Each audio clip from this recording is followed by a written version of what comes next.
Since their introduction in the early 20th century, aircraft carriers have continued to be a powerful and important tool within modern warfare.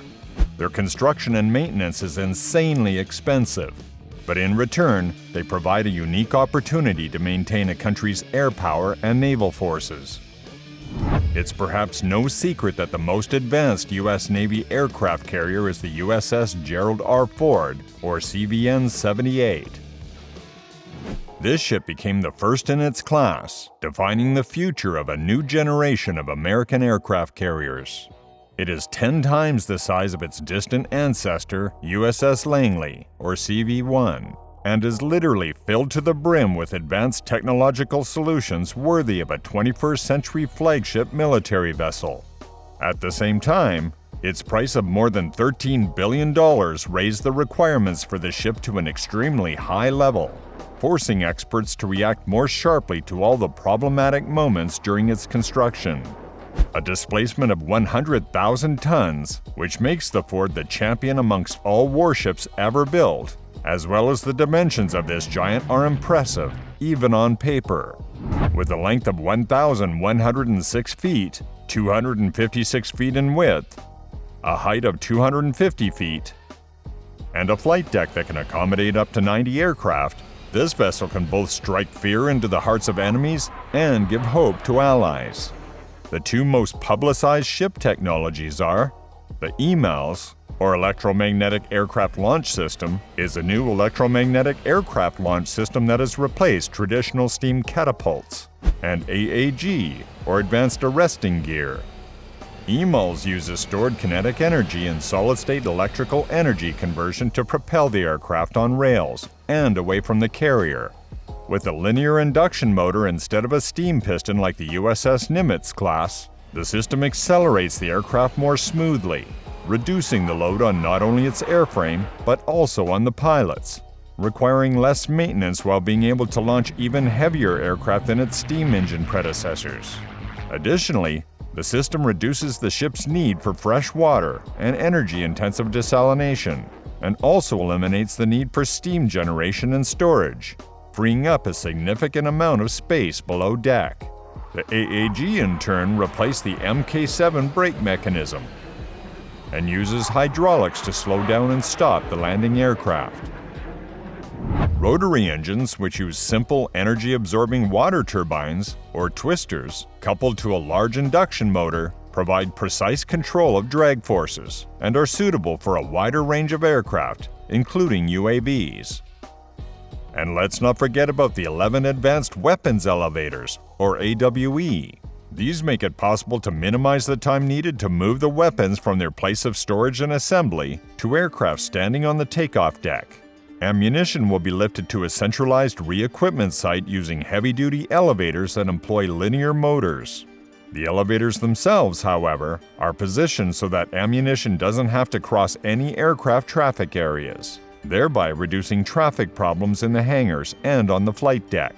In other words, rearmament of aircraft can now be completed in minutes instead of hours. Large output power is the main component behind the integrated warfare system. Therefore, engineers have done the impossible to ensure that even more innovative technologies are integrated into the aircraft carrier for the foreseeable future.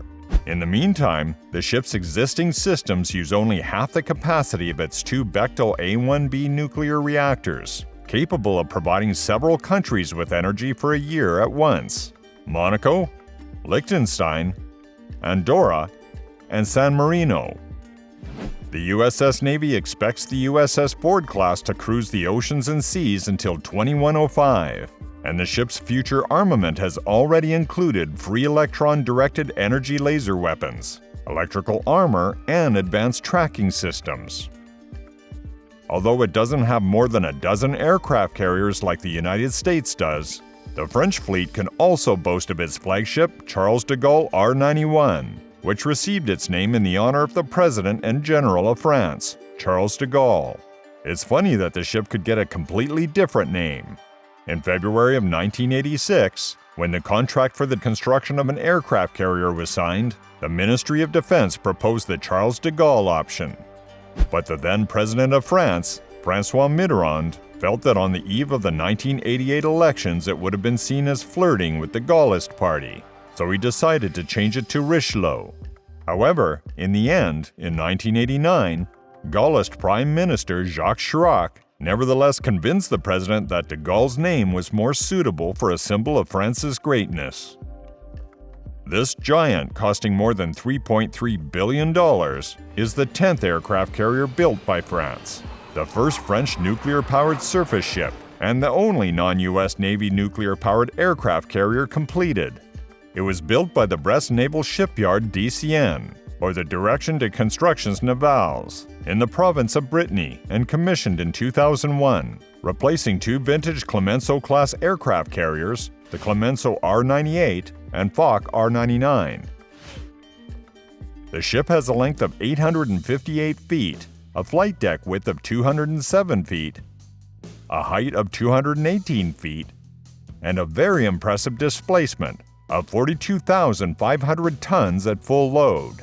Such dimensions allow the French aircraft carrier to accommodate up to 40 aircraft, including 30 Dassault Rafale M multi-role fighters, E-2C Hawkeye tactical AWACS aircraft, as well as AS-365F Dauphin Pedro, EC-725 Caracal and AS-532 Cougar helicopters.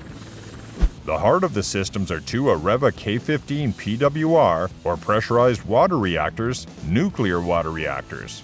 Charles de Gaulle uses Catabar, or catapult-assisted takeoff but arrested recovery, to launch planes using a catapult and land on a ship using safety lines. The ship is equipped with two 246-foot C-13 three-steam catapults, a shortened version of the catapult system found on the U.S. Nimitz-class aircraft carriers. One catapult in the bow and another in the forward part of the landing area. The fangs of the aircraft carrier are four Silver 8-element launchers to accommodate MBDA Astra 15 anti-aircraft missile systems, and two Sacral 6-element launchers with short-range Mistral missiles.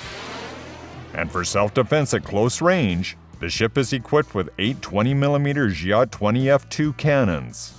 In November of 2001, France sent Charles de Gaulle to the Indian Ocean to support Operation Enduring Freedom against Taliban-controlled Afghanistan. Then there were 16 Dassault Breguet Superintendent carrier-based fighters, 2 Dassault Rafale M fighters, 1 E-2C Hawkeye AWACS, and several helicopters that made 770 sorties on board. Nowadays, due to the war in Ukraine set on by Russia, the French aircraft carrier and its air wing have begun to support NATO's efforts to increase vigilance in the Black Sea, as well as the defense of France and the European continent. Up until the 2000s, the French fleet sought to create 2 aircraft carriers so that one of them would always be in working order if the second was forced to be absent for repairs. To this end, in cooperation with the UK, a project was developed for the notorious aircraft carrier Queen Elizabeth, suitable for construction in France as an aircraft carrier PA-2, or Port Avions 2.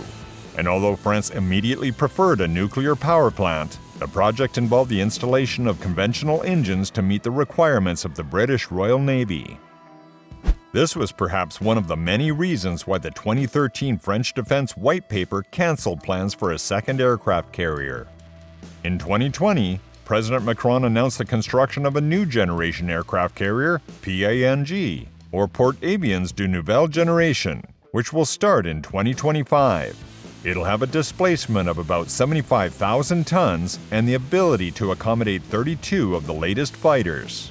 In 2038, it's set to replace Charles de Gaulle, sending it to a well-earned retirement. Aircraft carriers are one of the most important elements within the Chinese Navy's growing ambitions. Until recently, China's aircraft carrier fleet consisted of the Type 001 Liaoning, also known as the Varyag, a vessel bought from Ukraine in 1998 for $30 million, and Type 002 Shandong, an in-house design successfully commissioned in the winter of 2019. In June 2022, they were joined by a new Chinese development, the Type 003 Fujian aircraft carrier. The ship is remarkable, at least, in that it is the first ship built outside the United States that could be classified as a supercarrier, like the USS Nimitz and even the USS Ford. In addition to the Ford, however, all modern American aircraft carriers, like most similar U.S. ships from the Second World War, are based on the previously mentioned Katabar system. The Chinese aircraft carriers, partially recreated according to the design of the Soviet ships, use the STOBAR, or Short Takeoff Barrier Arrested Recovery System, which launches aircraft from a springboard and prevents them from using cables, as in Katabar. The aircraft carrier uses a principle similar to the U.S. Ford's EMALs, using steam turbines and electromagnetic catapults. The transition to such catapults, among other things, explains the increase in the size of the vessel in comparison with its predecessors. The Type 003 fully loaded displacement is over 80,000 tons at 1,037 feet long and 255 feet wide. As for the propulsion system, its structure is not yet very clear. Chinese military observer Song Zhongping stated that the system has an integrated electric propulsion, or IEP. Otherwise, the operational characteristics of the Chinese ship, and even more so its price, remain a mystery. But the assumptions about the air wing are clearer. Most likely, it will include 40 Shenyang FC-31 Gerfalcon 5th generation fighters, which are China's answer to the Lockheed Martin F-35 Lightning II, and at least one Xi'an KJ-600 AWACS turboprop aircraft. Based on the technologies and systems installed on Fujian, the PRC could conduct its first sea trials as early as March 2023, after which it will begin an approximately 18-month period of active testing, putting its new offspring into operation by October 2024. In Asia, of course, the carrier race is in full swing. China has prepared the Type 003 and is almost certainly already working on its nuclear successor. India also completed work on its first domestic aircraft carrier, and even Japan renewed its vigor since World War II to allow its naval forces to finally have an aircraft carrier. South Korea may soon join this club with its first CVX aircraft carrier project, also known as the LPX-2. This ship is expected to be a logical continuation of the Dako-class landing craft commissioned by Seoul in 2007 and 2021. But unlike Dokdo, which prioritized amphibious capabilities, the CVX will be designed for fixed-wing and rotary-wing operations. The aircraft carrier will displace about 45,000 tons at full load and measure 850 feet long and 200 feet wide to accommodate up to 20 of the latest STOVL F-35B fighters. The CVX will not have an equipped landing craft deck. Instead, the interior space would be dedicated to aircraft storage and maintenance, and the takeoff deck would be axial rather than ski jump. This makes it related to such U.S. Navy landing craft as the Tuara, Wasp, and America. This deck layout is simply made for the country's purchased American F-35B fighters, since they have no need for a safety cable when landing and can use the same landing site as carrier-based helicopters due to the option for vertical takeoff and landing. In this regard, engineers paid special attention to the deck's resistance to high temperatures, rather than its resistance to deformation. At the same time, if the aircraft carrier will be working with Korean fighters, like the KF-21, which do not have STOVL features, then the specialist will have to equip the deck with additional brake cables.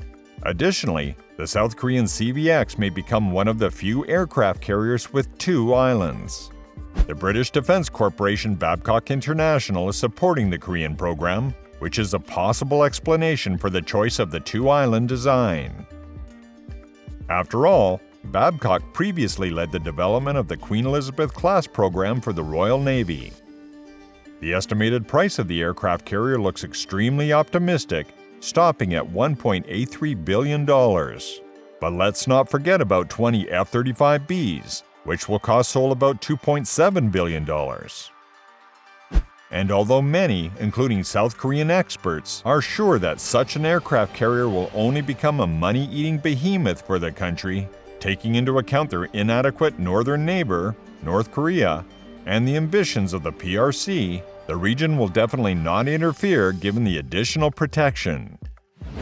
Which of today's aircraft carriers impressed you the most and why? Let us know in the comments below. And if you enjoyed the video, please leave a like, subscribe to the channel, and hit that notification bell for more content like today's. Thanks for watching, and we'll see you in the next one.